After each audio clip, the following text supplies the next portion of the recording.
먼저 있습니다. 여자가 와서 예수께 절하며 이르되 주여 저를 도우소서.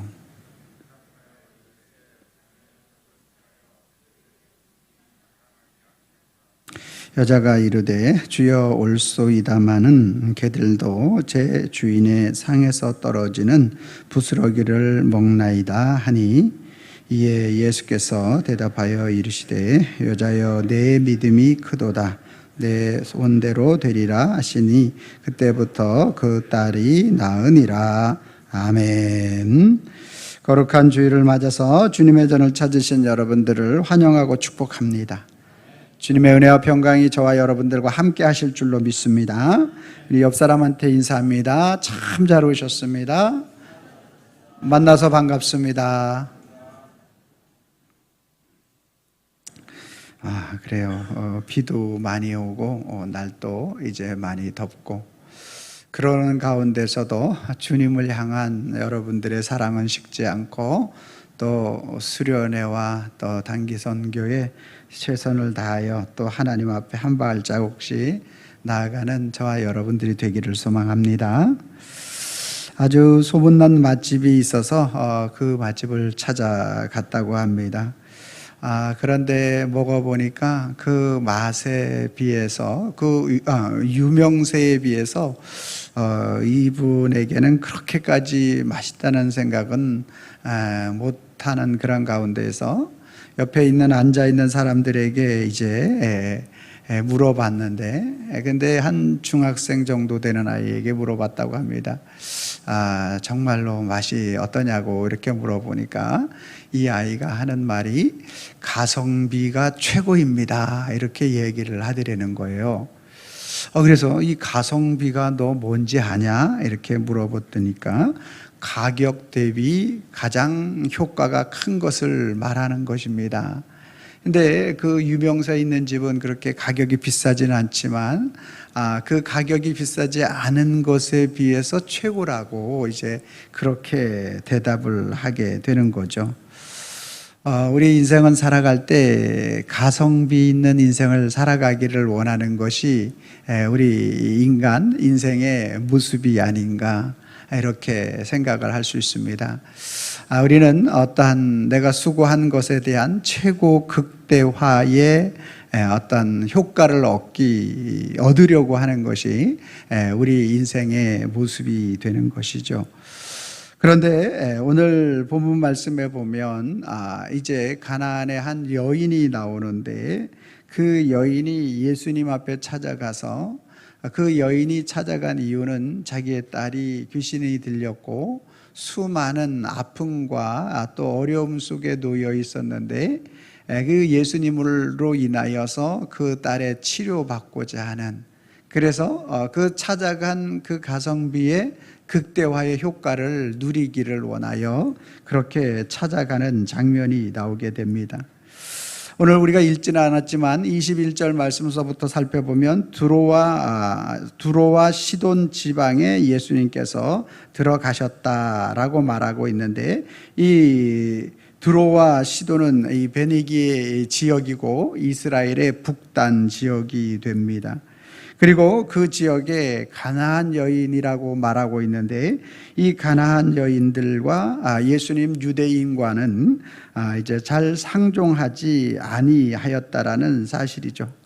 그러다 보니까 이제 이 여인이 예수님 앞에 찾아 나와서 말을 걸죠. 22절 말씀해 보니까 가나안 여자 하나가 예수께서 지나가시는 소리를 듣고 다윗의 자손이여 나를 불쌍히 여기소서, 내 딸이 흉악하게 귀신이 들었나이다 하되, 이렇게 예수님 앞에 가까이 와서 이야기를 하는데 23절에 예수는 한 말씀도 대답하지 아니하시니,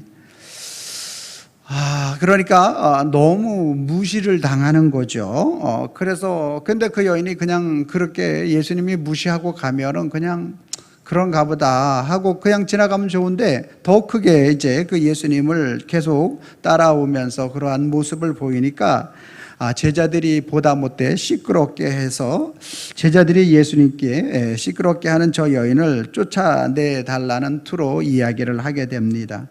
이때 예수님의 반응이 24절 말씀인데, 예수께서 대답하여 이르시되 나는 이스라엘의 집에 잃어버린 양 외에는 다른 데로 보내심을 받지 아니하였느니라 하니. 그러니까 또다시 무시를 당하는 거죠. 저희 여인이 딸이 아픈 것하고 나하고 관계가 없다. 그렇기 때문에 전혀 그런 말씀을 하고 계시는 거죠. 이 여인의 입장에서는 너무나 마음이 아픈 그러한 모습을 볼 수가 있게 되겠죠. 그러니까 25절에 여자가 와서 예수께 절하며 이르되 주여 저를 도우소서. 뒤에서 소리 질러도 안 하니까 앞에 와가지고 이제 나는 이스라엘의 집과 또 어린 양 외에 보내심을 받지 않았다. 나는 가나안 사람과 관계없고 저 여인의 딸의 아픈 것과 관계없고 내가 치료해 줘야 할 이유와 목적이 없다. 그러니까 이 여인이 다시 예수님 앞에 와서 엎드려서 절하며 주여 저를 도와주소서. 그랬더니만 26절 말씀에 대답하여 이르되 자녀의 떡을 취하여 개들에게 던짐이 마땅하지 아니하니라. 자, 이 장면을 놓고 볼 것 같으면 예수님께서 이렇게까지 하실 수 있을까? 너무 모진 것 아닌가? 들어와시던 지역에 가지를 마시든지 가셨으면 그 지역에 있는 그러한 어려움을 당하고 있는 이 여인을 좀 돌아보아 주시든지. 예수님이 이 땅에 오신 것은 유대인뿐만 아니라 인류의 구원자로 이 땅에 오신 것을 분명히 알고 있는데, 이 가나안 여인이 구하고 있는 그 모습, 아주 애처로운 모습이고 안타까운 모습 아니겠습니까? 예? 그러다 그런 모습 속에서 처음에 그의 말을 무시하는 것도 그렇고, 제자들이 그 말에 대한 부분들을 되물었을 때 나는 이스라엘의 어린 양 외에 다른 사람들과 관계없다. 그러면 이 여인이 포기할 만도 한데 그 상황 속에서 예수님의 앞에 와서 무릎을 꿇고 다시 도와달라고 하니까 그 다음에 하신 말이 자녀들의 떡을 취하여 개들에게 던지는 것이 합당하지 않다. 이거 지금 이 여인은 뭔 취급을 받고 있는 거예요? 예? 여러분들은 뭐 이제 개 하면은 여러분 이제 반려견을 생각해서 예쁘고 아름답고 옆에 두고 싶고 이런 식의 생각하는데 전혀 아니에요. 이 개는 들개를 말하는 거예요. 그리고 아주 천시하는 거예요. 예, 무시하고 박대하고. 그래서 상종하지 못할 것이라고 이렇게 말을 하고 있는 거예요. 마치 요한복음 4장 9절 말씀에 보면 예수님이 사마리아 여자에게 가로되 당신은 유대인으로서 어찌하여 사마리아 여자 나에게 물을 달라 하나이까 하니 이는 유대인이 사마리인과 상종치 아니함이로라. 이처럼 거의 인간 취급을 안 하는 그러한 모습이 되는 그 모습을 지금 보여주고 있는 것이죠. 이 여인이 예수님에 대해서 모르기 때문에 그렇게 예수님이 그렇게 하셨는가? 아니에요. 주라고 표현하고 있잖아요. 모든 인생의 참된 주인이 되시는 분이시여 다윗의 자손이여 다윗의 후손으로 이 땅에 오실 메시아를 정확하게 가르쳐주고 있잖아요. 그러니까 오늘 이 가나안 여인도 마찬가지로 주 다윗의 자손이여 라고 말하고 있으면 그리스도가 누군지에 대해서 정확하게 알고 고백하고 있는 장면이 되는 것이죠. 이만한 그렇게 주 다윗의 자손이여라고 고백하면 정말로 내 믿음이 크도다 그러면서 그 여인이 내 문제가 뭐냐 이렇게 물어보시고 그 문제를 해결해 주셔야 맞는 거죠. 그런데 오늘 이 여인을 향한 예수님의 모습은 너무너무나 아주 박대, 천시, 멸시, 냉대, 무시. 가나안의 여인의 간절한 부탁이 얼마나 이 간절합니까?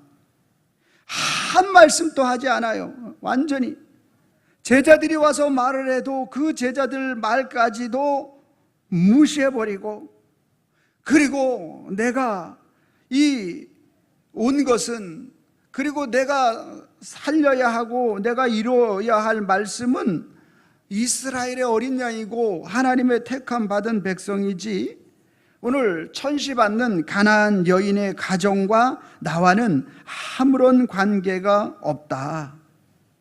이렇게 예수님이 말씀하시는 것이죠.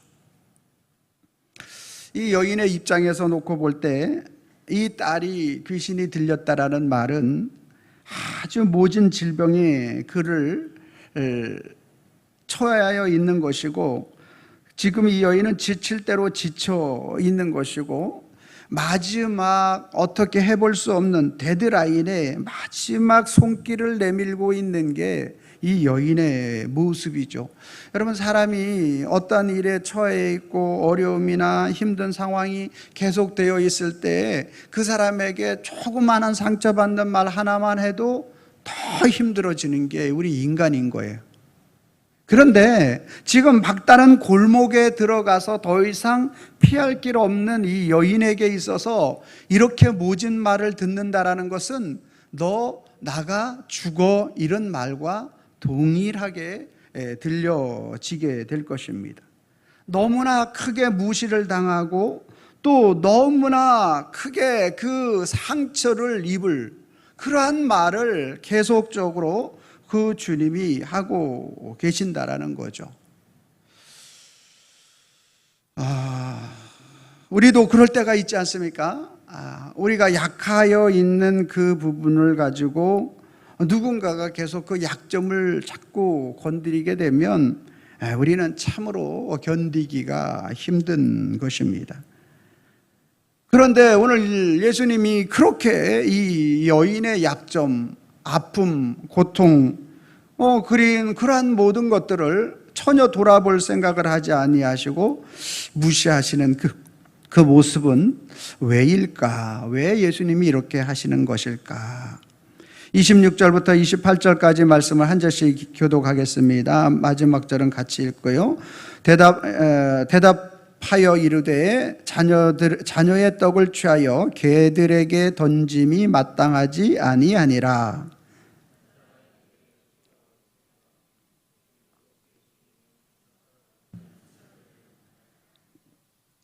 이에 예수께서 대답하여 이르시되 여자여, 내 믿음이 크도다. 내 소원대로 되리라 하시니 그때부터 그의 딸이 나으니라. 아멘. 자녀의 떡을 취하여 개들에게 던짐이 마땅하지 아니하다. 이 말씀은 다분히 예수님께서 의도를 가지고 있다라는 사실을 우리는 알 수가 있습니다. 예수님은 인류의 구원자이시고 만왕의 왕이시기 때문에 오늘 그 여인의 처지와 사건 환경을 다 모르지 않으시죠. 정확하게 알고 계시죠. 그러는 가운데 이 여인의 반응이, 오늘 주님은 그 반응을 보기를 원하시는 것이죠. 이 여인의 반응이 어떠한 것인가라는 사실인 것입니다. 예수님은 모든 민족과 모든 나라 인류의 참된 구원자로 이 땅에 오셔서 그 예수님의 생명을 우리에게 넣어주시려고 하시는데, 우리 인생은 내가 아무리 막다른 골목에 처해 있다 할지라도 가장 포기 안 되는 게 있어요. 그게 포기 안 되는 게 뭐냐면 뭐예요? 내 자존심이라는 거죠. 여러분과 제가 가장 포기하지 못하는 게 있는데, 그게 뭐냐면 내 자존심이라는 거예요. 여러분들이 마음속에서 그 자존심이 약간 건드려지면 그에 대한 반응이 바로 옮겨집니다. 아닌 것 같지만 사실입니다.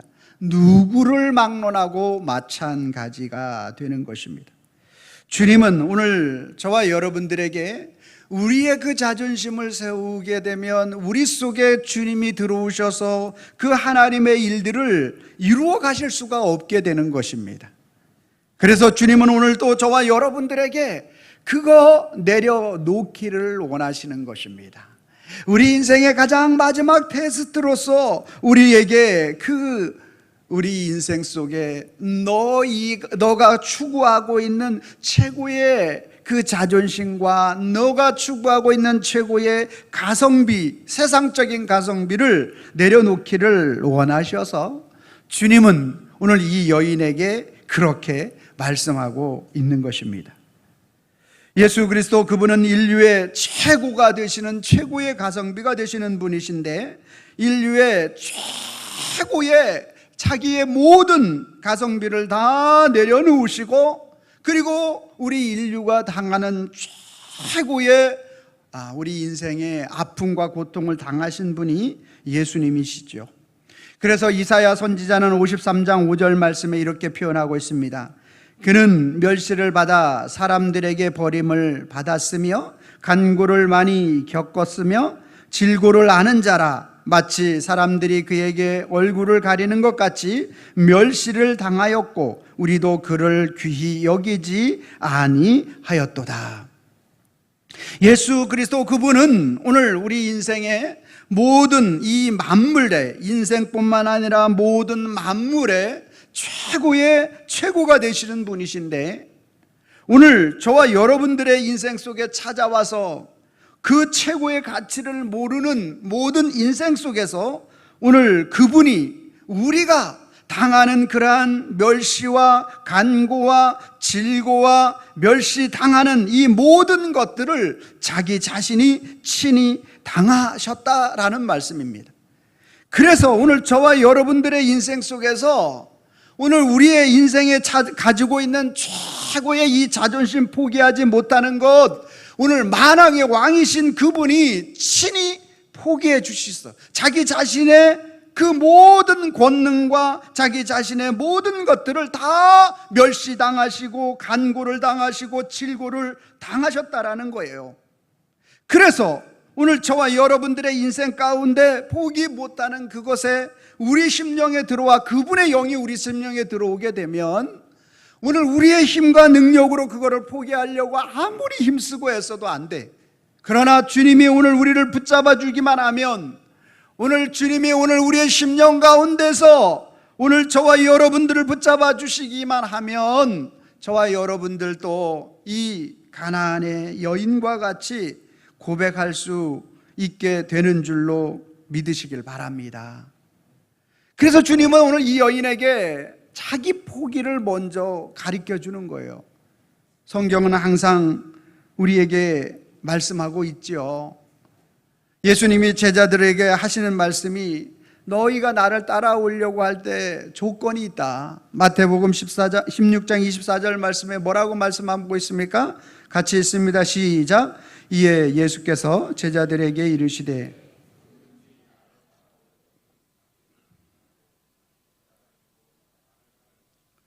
여러분, 오늘 우리 믿음의 신앙에서 아주 핵심 중에 핵심인 거예요. 우리가 주님의 자녀가 되고 주님의 제자가 되고 주님의 신부가 되는 첫 번째 조건이 자기 부인이라는 거죠. 오늘 내가 내 자신이 부인되어지지 않으면, 내 내적인 사망, 안태성은 죽었다라는 이러한 고백이 없으면 절대로 그리스도 예수께서 나를 주장할 수가 없는 거예요. 왜? 내가 살아서 내가 움직이려고 하니까. 저와 여러분들은 육적인 내가 지금 사망 선고를 여러분 스스로에게 내릴 수 있기를 바랍니다. 여러분, 내가 죽지 않고 어떻게 개 취급당하면서 어떻게 그곳에서 계속 은혜를 구할 수 있겠습니까? 예수님 좋습니다. 맞습니다. 저는 개와 같은 인생입니다.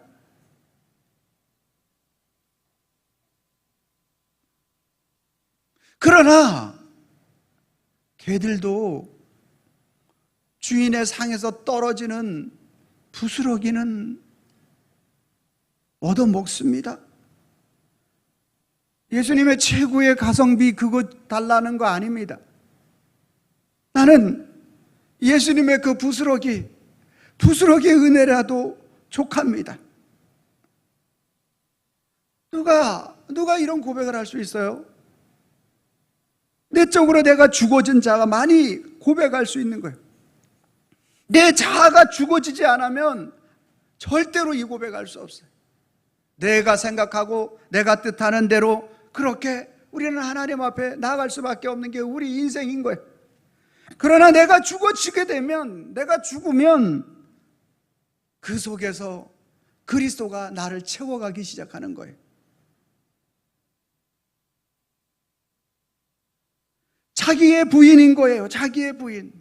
오늘 주님은 오늘 그 여인의 마지막 테스트, 그 여인을 보기를 원하시는 것이, 그 여인에게 듣고 싶은 것이, 그 여인이 오늘 이렇게 나는 자녀들의 떡을 개에게 준 일이 없어. 너는 개 같은 존재이니까 너는 떠나. 나와 관계없어. 그러면 내가 안 죽어진 사람은 뭐 어떻게 나오죠?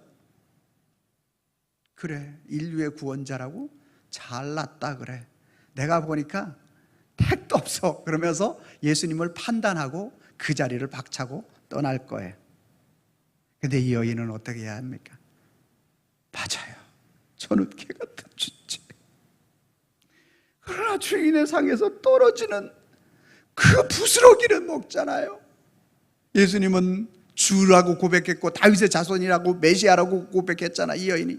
그러니까 그 고백 속에 정확하게 들어있잖아요.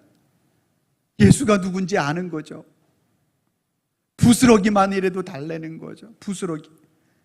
나는, 내 자아는 없어지고, 나는 어떤 취급을 받아도 괜찮고, 주님이 어떤 분이신지에 대한 고백을 하고 있는 거죠. 여러분, 놀랍지 않습니까? 오늘을 신앙 믿음으로 살아가는 저와 여러분들과 이 여인과 너무 다르지 않습니까? 내 생각과 내 판단에 의해서 그렇지 않으면 언제든지 우리는 나의 자의적인 것만 나타내기를 원하는 게 우리의 모습인데, 본성인데, 그거를 오늘 주님은 오늘 우리에게 듣고 싶은 거예요. 자기 부인의 고백을 듣고 싶으신 거예요. 사도 바울은 고린도전서 15장 31절 말씀에 뭐라고 얘기하고 있습니까? 형제들아, 내가 그리스도 예수 우리 주 안에서 가진 바 너희에 대한 나의 자랑을 두고 단언하노니 나는 날마다 뭐하노라? 나는 날마다 죽노라. 내 자아의, 내 정체성이 오늘 저와 여러분들이 이렇게 죽어지지 아니하면 그리스도께서 우리를 채우실 수가 없는 거예요. 내 정체성, 내 자아가 그렇습니다, 나는 개와 만도 못한 존재입니다 라고 그렇게 고백하며 나아갈 때 주님은 저와 여러분들 속에 일하기 시작하는데, 나의 죽음이 그리스도의 시작이 된다는 것을 우리는 잊어서는 안 되는 것입니다. 신앙의 출발점이 나의 죽음이고 그리스도의 출발점이고, 내 신앙에 자랄 수 있는 그러한 모티브도 내 자아의 정체성의 죽음이고, 그리고 그리스도의 살아나심이 그렇게 시작되어지는 것입니다. 저와 여러분들이 어려운 게 뭔지 아십니까? 출애굽기 14장 13절 말씀이 참 어렵습니다. 출애굽기 14장 13절 말씀은 제가 읽어드리면, 모세가 백성에게 이르되 너희는 두려워하지 말고 가만히 서서 여호와께서 오늘 너희를 위하여 행하시는 구원을 보라. 너희가 오늘 본 애굽 사람들을 영원히 다시 보지 아니하리라. 여러분, 지금 상황은 홍해가 앞에 가로막혀 있고 뒤에 애굽의 철병거 600승이 그 치려고 하는 상황입니다.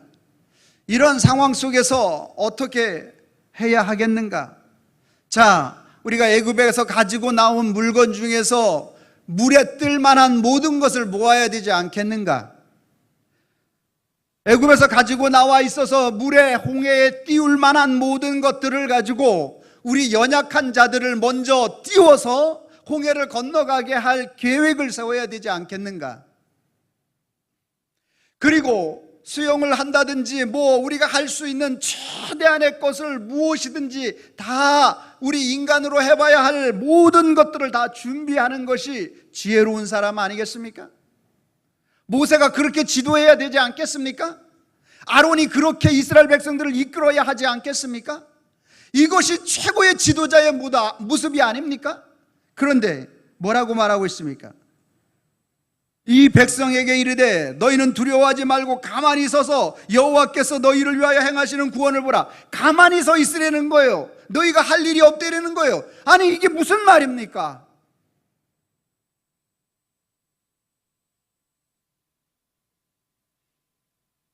이게 안 되는 거예요. 우리는 이게 안 되죠.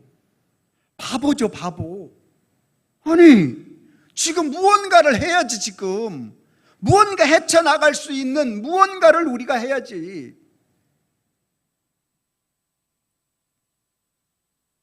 주님은 오늘 우리에게 자기 부인에 대한 부분들을 가르쳐주고 있는 것입니다. 네 자신이 그리스도 아니면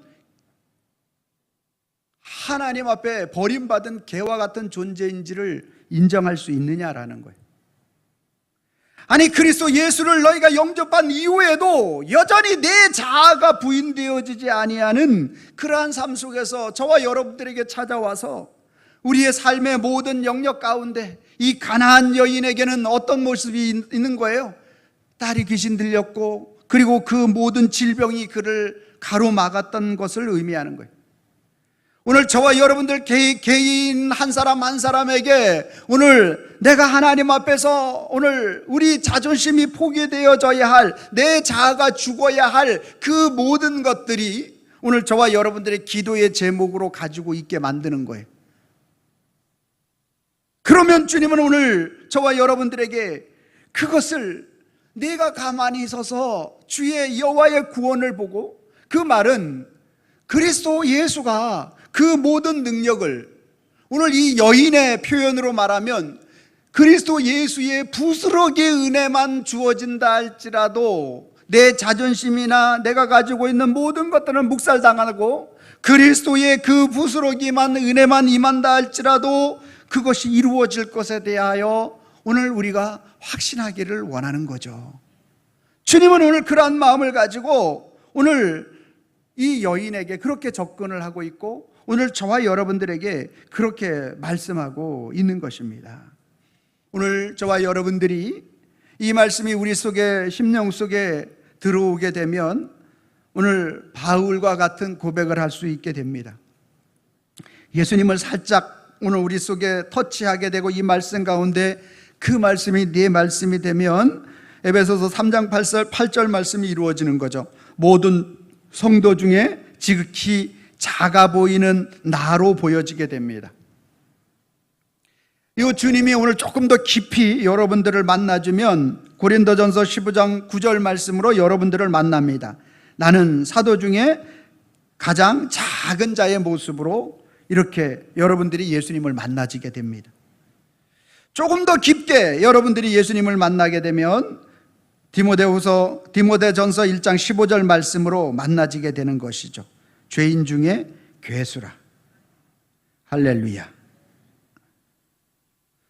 오늘 15장 27절 말씀에 마태복음 여자가 이르되 주여 올소이다마는 개들도 제 주인의 상에서 떨어지는 부스러기를 먹나이다.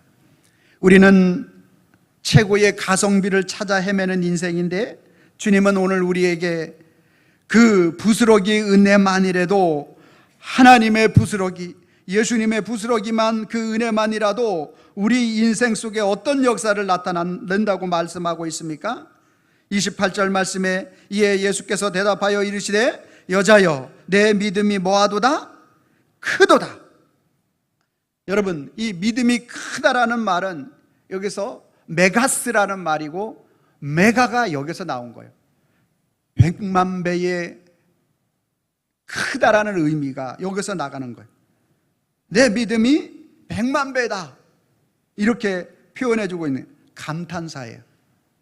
여러분, 주님을 감탄할 수 있게 만드는 저와 여러분들이 되는 비결은 내가 죽는 거예요. 할렐루야. 내 자존심이 죽는 거예요. 아멘. 내 자아가 죽는 거예요. 그래서 주님 앞에서 나는 아무것도 아니라고 고백하며 나가는 거예요. 그러면 오늘 이 여인, 이 딸의 귀신 들린 것과 그것뿐이겠습니까? 모든 질병이 그 속에 가득하여 있는 그 모든 상황 속에 있는 그 여인에게 주님이 내 믿음이 크도다, 내 소원대로 되리라 하시니 그때부터 그의 딸이 나으니라. 문제를 해결받는 그 모습을 정확하게 볼 수가 있게 됩니다. 오늘 저와 여러분들은 문제가 해결받기를 원하고 기도가 이루어지기를 원하지만 내가 죽는 일에는 관심이 없습니다. 내 자아가 죽는 일에는 관심이 없습니다. 그리스도가 내 속에 역사하는 일에 대해서는 관심이 없고, 우리는 기도의 제목과 마음의 소원만을 가지고 하나님 앞에 간구하지는 않았는지 저와 여러분들을 돌아볼 수 있기를 바랍니다. 우리는 문제의 핵심이 무엇인지, 예수님이 왜 이 여인에게 이렇게 모진 말을 하셨는지, 웬만한 사람 같으면 이렇게 말 안 할 텐데 어떻게 이렇게 모진 말을 할 수 있을까? 개 취급을 하다니 어떻게 주님이 만들어 놓으신 최고의 걸작품을 개라고 말할 수 있겠는가?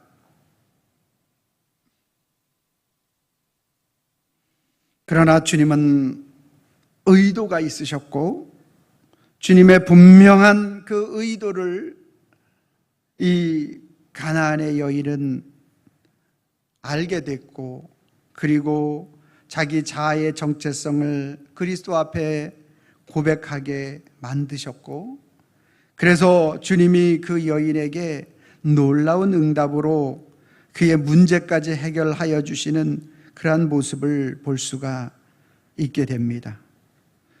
예수 그리스도 그분이 우리 인생의 최고의 가성비가 되는 줄로 믿으시길 바랍니다.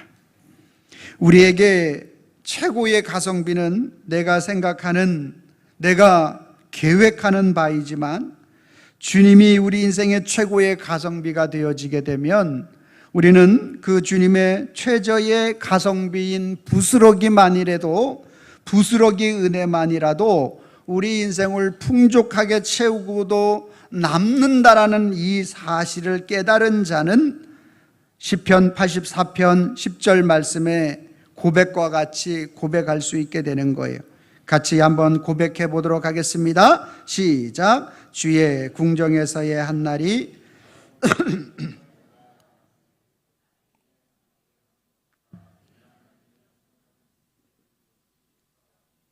아멘입니까?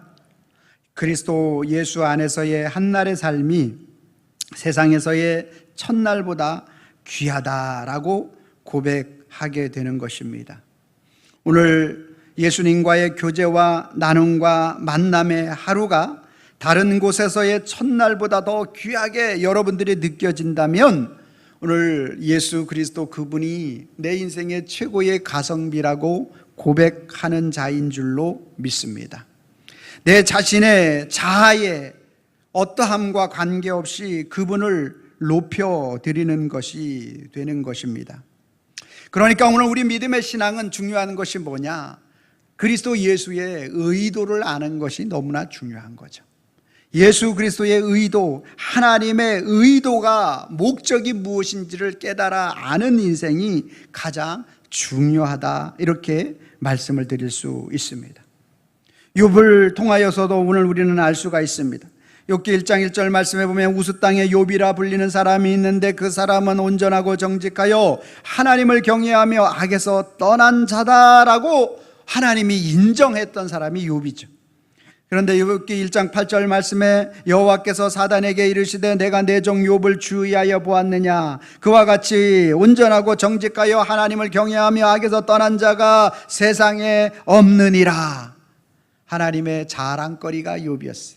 그랬더니만 사단이 1장 9절 말씀에 뭐라고 얘기하고 있습니까? 1장 9절 말씀에 보니까 사단이 여호와께 대답하여 이르되 욥이 어찌 까닭 없이 하나님을 경외하리이까? 까닭이 있대라는 거예요. 그럼 무엇 때문에 하나님을 경외하는지 욥기 1장 10절 말씀을 통해서 살펴보니까 주께서 그와 그의 집과 그의 모든 소유물을 울타리로 두르심 때문이 아니니까, 주께서 그의 손으로 하는 바를 복되게 하사 그의 소유물이 땅에 넘치게 하셨음이니이다. 이러니까 세상의 모든 것을 다 가졌는데 어찌 하나님 앞에 기뻐하지 않고 즐거워하지 않을 수 있겠냐고 사단이 그 욥을 또 하나님 앞에 조소를 하게 되죠. 그랬더니만 1장 11절 말씀에 이제 주의 손을 펴서 그의 모든 소유물을 그치소서, 그리하면 틀림없이 주를 향하여 욕하지 않겠나이까 라고 이렇게 이야기를 할 때, 그러면 하나님이 허락하죠. 그의 몸에 생명에만 손을 대지 말고 모든 일들을 다 해봐라. 그랬더니만 1장 15절 말씀에 스바 사람들이 갑자기 이르러 그들을 빼앗고 칼로 종들을 죽였나이다. 나만 홀로 피하였으므로 주인께 아뢰러 왔나이다. 그래서 오늘 욥은 오늘 이러한 상황 속에서 하나님의 인정을 받고 또 사단에 철저하게 조소를 당하고 스바 사람에 의해서 모든 재물과 또 한날의 자녀들이 다 죽임을 당하게 됩니다. 자, 그러면 의도와 목적에 대한 부분들을 우리 살펴보자고요. 하나님은 욥에게 어떻게 말을 하고 있습니까? 의인이고 완전한 자고 믿음에 충만한 자로 그를 세워주고 인정하는 것이 하나님이 욥을 향한 목적. 사단은 그게 이유 없이 그렇게 하겠느냐, 그에게 주어진 것이 있으니까 그런 것 아니냐. 그래서 어찌 됐든지 간에 사단은 욥을 죽이고 망하게 하려는 것이 목적이고, 그 목적을 이루는데 스바 사람들이 와서 그 한몫을 하고 그 일들을 이루어 가는 것이죠. 그러면 잘못 생각하면 하나님이 왜 그렇게 욥을 칭찬해서 이렇게 고난을 당하게 하셨는가 라고 이렇게 잘못 생각을 할 수가 있습니다. 그러나 오늘 우리가 정확하게 알아야 되는 것은 하나님의 의도와 목적은 욥을 욥되게 만드셔서 하나님의 의로운 자로 그리스도 예수를 표상할 수 있도록 만들어 주시려고 그렇게 하신 것이고, 오늘 사단이나 오늘 스바 사람들은 오늘 욥을 죽이려고 하는 것이 그의 목적이고 의도였다라는 사실을 우리는 정확하게 알 수가 있게 되는 것입니다. 오늘 우리가 그 의도, 하나님의 의도, 하나님의 목적을 모르면 오늘 우리 속에서 오늘 이 가나안 여인과 같이 개라고 이야기할 때 오늘 그 여인을 응답하지 않을 때 언제든지 멀리하게 되어져 있는 것이죠. 그러나 그 의도와 목적을 알게 되면 끝까지 그리스도 예수를 붙잡는 인생이 되어지는 줄로 믿으시기를 바랍니다. 오늘 이스라엘 백성들이 12정탐꾼이 가나안 땅에 들어가려고 할 때 가데스 바네아에서도 마찬가지예요. 철저하게 하나님을 믿고 의지하여 나가서 그 가나안 땅을 정탐하고 왔으면 여호수아와 갈렙과 같이 12명이 동일한 말을 해야죠. 저들은 우리의 밥입니다. 하나님이 우리와 함께 하시기 때문에 들어갈 수 있을 것입니다. 그런데 10명의 눈에는 아낙 자손만 보이는 거예요. 거대한 네피림만 보이는 거예요. 그래서 오늘 이스라엘 백성들에게 모두 보고를 합니다. 무슨 보고를 합니까? 가성비가, 그 땅의 가성비는 최고인데 우리는 그 땅에 들어가면 우리는 최저 가성비가 될 겁니다. 왜? 그들은 너무나 장대하고 우리는 메뚜기와 같기 때문에 그렇습니다. 이 보고를 들으니까, 이 보고를 들었던 이 이스라엘 백성들은 그러면 여호수아와 갈렙과 같이 무슨 소리를 하고 있냐, 니들이 믿음이 없는 거야 라고 말해야 되는데, 그것이 아니라 민수기 14장 1절 말씀해 보니까 모든 이스라엘 백성들이 밤새도록 대성통곡을 하였더라. 14장 2절 말씀해 보니까 모세와 아론을 돌로 쳐 죽이려고 하고, 3절 말씀해 보니까 애굽으로 돌아가자. 하나님의 의도와 하나님의 목적을 모르니까 끊임없이 하나님 앞에 대들고, 오늘 이스라엘 백성들이 좌절과 낙심하고 지도자를 원망하고 우리에게 다른 지도자를 세워서 다시 애굽으로 돌아가자라고 말하는 것이 오늘 이스라엘 백성들의 하나님의 의도와 목적을 모르는 자들의 모습이 아니겠는가. 사랑하는 성도 여러분, 오늘 저와 여러분들에게 주님이 주시고자 오늘 우리에게 이 말씀을 주신 것은 무엇이겠습니까? 오늘 우리에게 찾아오셔서 오늘 우리의 심령 속에 그리스도 예수를 충만하게 누리게 해주시고 싶은 것이 우리 주님의 뜻인 줄로 믿으시길 바랍니다. 그러기 위해서 오늘 내가 버려야 할 게 있다. 그게 뭐냐? 저와 여러분들이 버려야 할 게 뭐냐? 그건 각자만 알아요. 각자에게 주님이 다 다르게 오늘 내 어떤 분은 자존심일 수도 있고, 어떤 분은 관계일 수도 있고, 어떤 분은 내가 맡기지 못하는 것일 수도 있고, 여러 가지 각자가 다 다를 것입니다. 그러나 오늘 주님께서 오늘 저와 여러분들에게 자기 부인을 오늘 선포하라고 말씀하고 있는 것입니다. 여러분, 이 설교하고 있는 저 자신도 내 자신의 부인이 쉽지가 않아요. 절대 쉽지 않아요. 잘 안 돼요. 그러기 때문에 날마다 주의 말씀을 통하여 나를 치지 않으면, 나를 못 박지 않으면 절대 안 되는 거예요. 여러분들도 마찬가지일 거예요. 그리스도 예수를 붙잡고 그 말씀으로 나를 자꾸 그리스도 예수가 채워주기를 위해서 나 자신을 쳐서 그리스도께서 나를 채워가는 그러한 저와 여러분들이 되어지기를 바랍니다. 주님이 오늘 저와 여러분들을 포기하지 않으시고 이 가나안 여인이 그렇게 주님 앞에 부스러기 은혜를 구할 때 주님은 최고의 가성비로 그 아이를 치료하시고 그 여인을 구원하여 주신 줄로 믿습니다. 그 은혜가 저와 여러분들의 한 주간 동안에 충만하게 넘쳐나기를 예수님의 이름으로 축원합니다.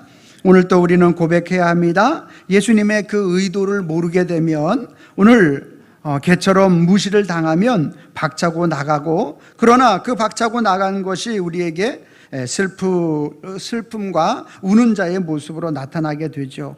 그러나 예수님의 의도를 알면 오늘 우리가 개처럼 무시를 당한다 하더라도 부스러기 은혜를 구하는 거죠. 예수님의 부스러기 은혜는 오늘 온 우주 만물을 뒤엎고도 남는 은혜이기 때문에 그렇습니다. 그래서 부스러기 은혜를 구하는 자가 날마다 주님 앞에 세워지는 자가 되는 줄로 믿습니다. 빨간 글씨 제가 읽고 여러분들이 파란 글씨를 읽어주시기 바랍니다. 예수님의 의도 모르면, 예수님의 의도 알면, 아멘입니까? 여러분들이 빨간 글씨 읽어주세요. 시작. 개처럼 무시당하면 박차고 나가 슬피 우는 자 되고, 개처럼 무시당해도 부스러기 은혜를 구하는 자 된다. 아멘입니까? 같이 한번 읽어봅니다. 시작. 예수님의 의도 모르면 개처럼 무시당하면 박차고 나가 슬피 우는 자 되고, 예수님의 의도 알면 개처럼 무시당해도 부스러기 은혜를 구하는 자 된다. 아멘. 아멘. 아멘. 우리 모두 나의 어떤 내 자아의 어떠함과 관계없이 그리스도 예수를, 그 의도를 알아서 부스러기 은혜를 구하여 우리 인생의 모든 문제를 해결받는 우리 성도님과 저의 삶이 되기를 주님의 이름으로 축원합니다. 기도하겠습니다. 주님 감사합니다. 우리는 믿음이 크도다 하는 그 말이 우리 너무나 듣고 싶고 너무나 인정받고 싶고 신앙인으로서의 가성비가 최고라는 그러한 말을 듣고 싶은 것이 우리의 모습입니다. 그러나 오늘 이 가나안 여인의 모습을 바라보면 절대로 그렇지 않은 것을 보게 됩니다. 최고의 것을 구하나 최고 낮은 자라고 말할 때 그것을 인정하는 것은 참으로 어렵습니다. 우리 주님 함께하여 주셔서 오늘 우리가 그리스도 예수 아니면 짐승만도 못한 존재임을 고백하며 그리스도 예수로 인하여 오늘 믿음의 사람들로 세워질 수 있다는 사실에 감사하고 감격하는 저희들이 될 수 있도록 우리 주님이 붙잡아 주시고 인도하여 주시옵소서. 예수님의 이름으로 기도하옵나이다. 아멘.